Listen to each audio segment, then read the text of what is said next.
The first night in the new house, Ryan Calloway slept like a dead man. 9 hours, no interruptions, woke up at 8 a.m. to sunlight cutting through the bedroom curtains and the smell of coffee from downstairs. He lay there for a minute with his hands behind his head, feeling genuinely good about life for the first time in months. New house, fresh start. The kind of place he and Mara had talked about getting for 2 years before they finally stopped talking and actually did it. Mara was already downstairs when he came down. She was standing at the kitchen counter in her oversized sleep shirt, both hands wrapped around her mug, staring at the window above the sink. "Morning," Ryan said. She turned around and he saw her face. She looked like she hadn't slept at all. Eyes red-rimmed and raw, skin pale in a way that wasn't her normal complexion, a washed-out, wrung-out pale, like something had gone through her during the night and taken color with it on the way out. "You okay?" he asked. "Bad dreams," she said. "This house is creepy."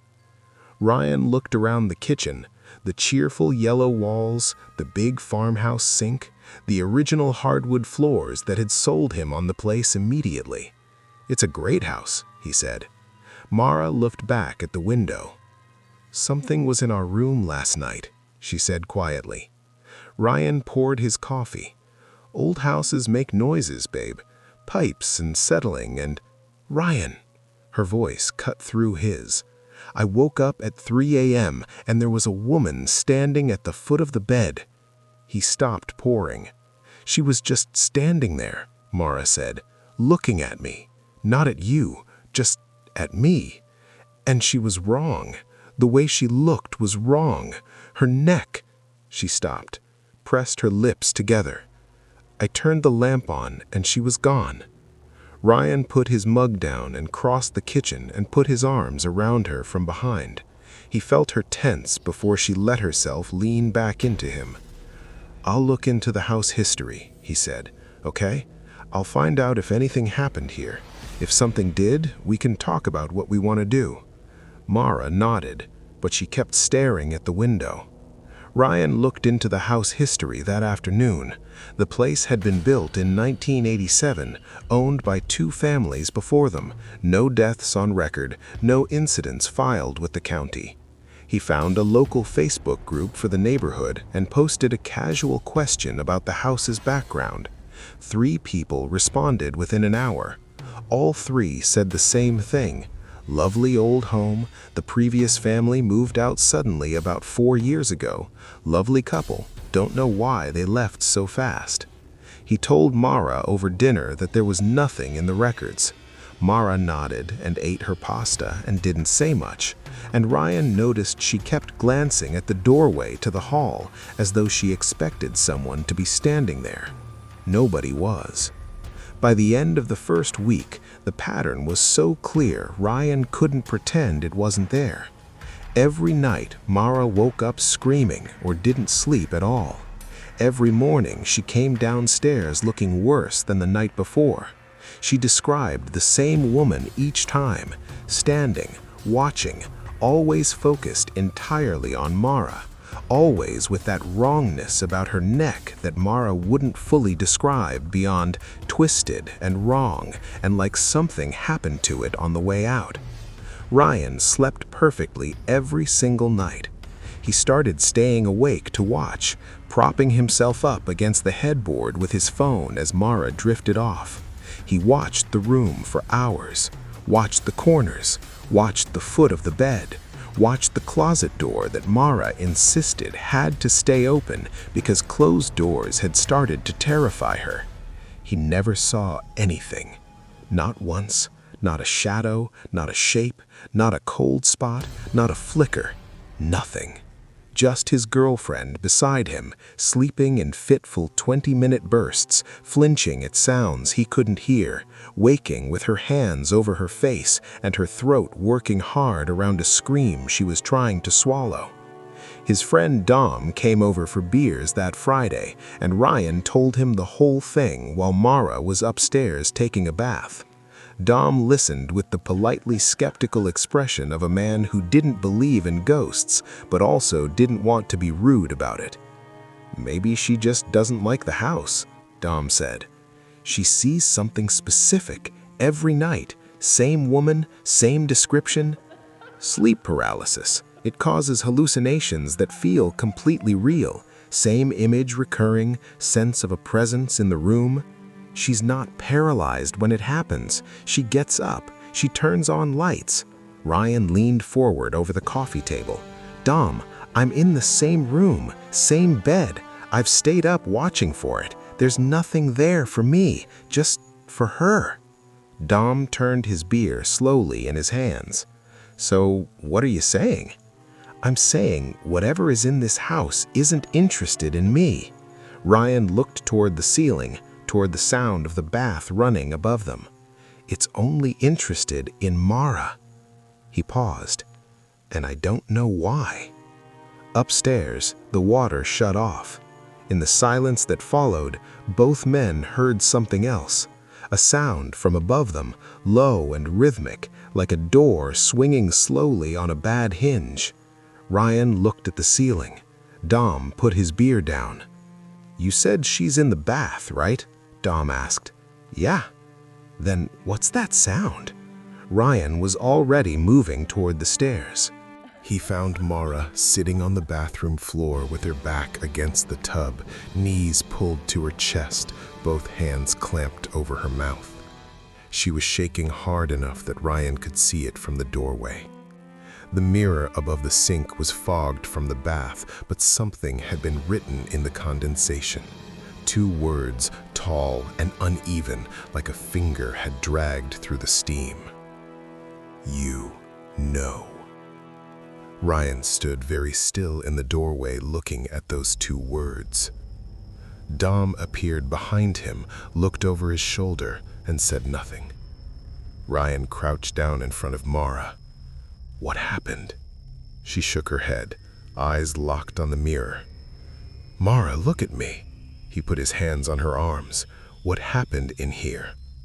She finally pulled her eyes from the mirror and looked at him, and what he saw in her face wasn't just fear. It was something older and more complicated than fear. It was the face of someone who had been waiting for something terrible to arrive and had just heard it knock.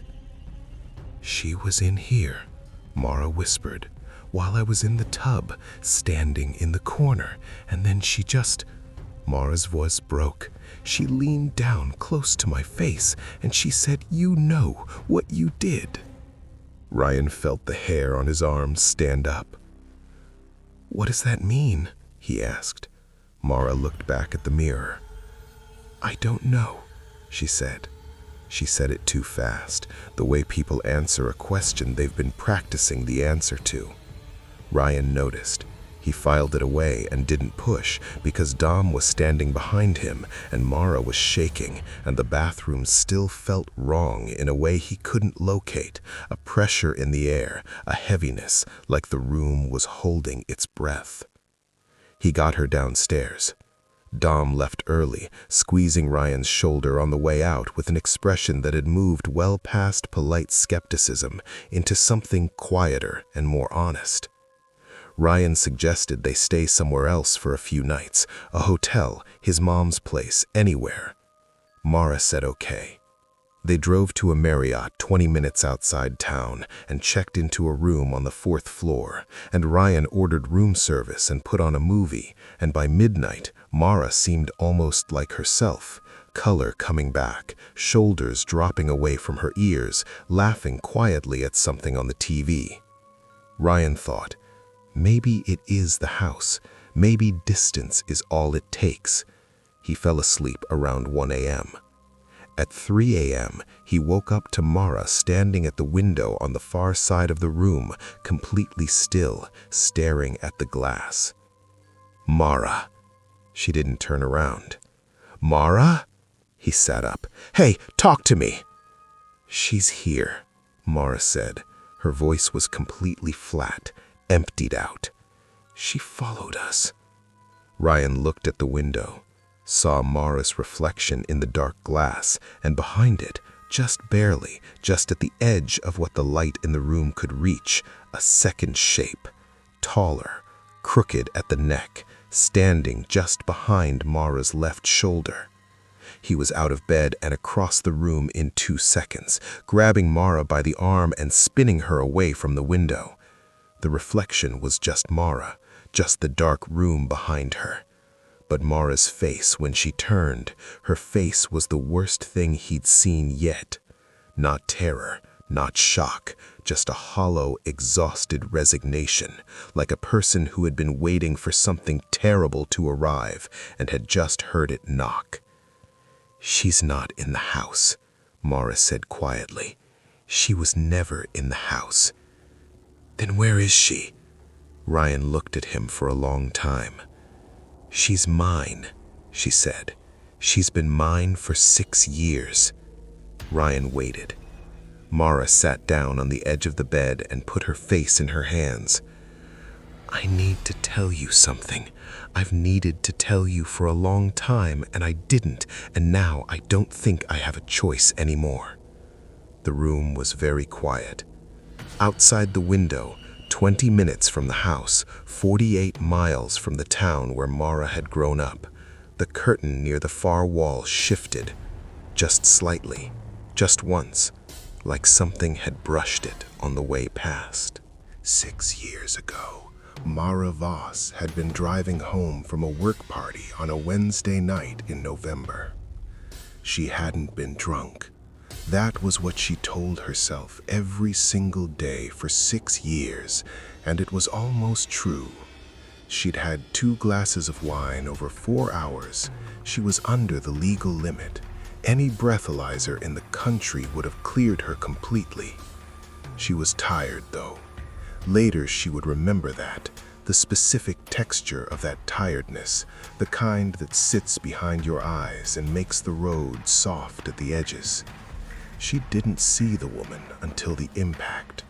Her name was Diane Mercer, 41 years old, elementary school teacher, crossing Alderman Street on her way back from a late run, wearing dark clothes, no reflective gear, outside the crosswalk.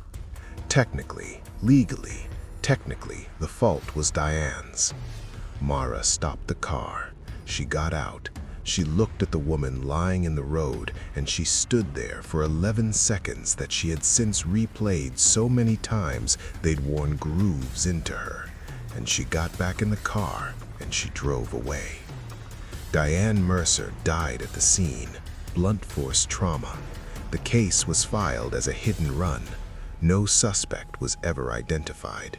The investigation ran for 8 months and went cold. Mara moved to a different city 14 months later. She met Ryan 2 years after that. She never told anyone. Ryan sat on the edge of the hotel bed and listened to all of it without moving.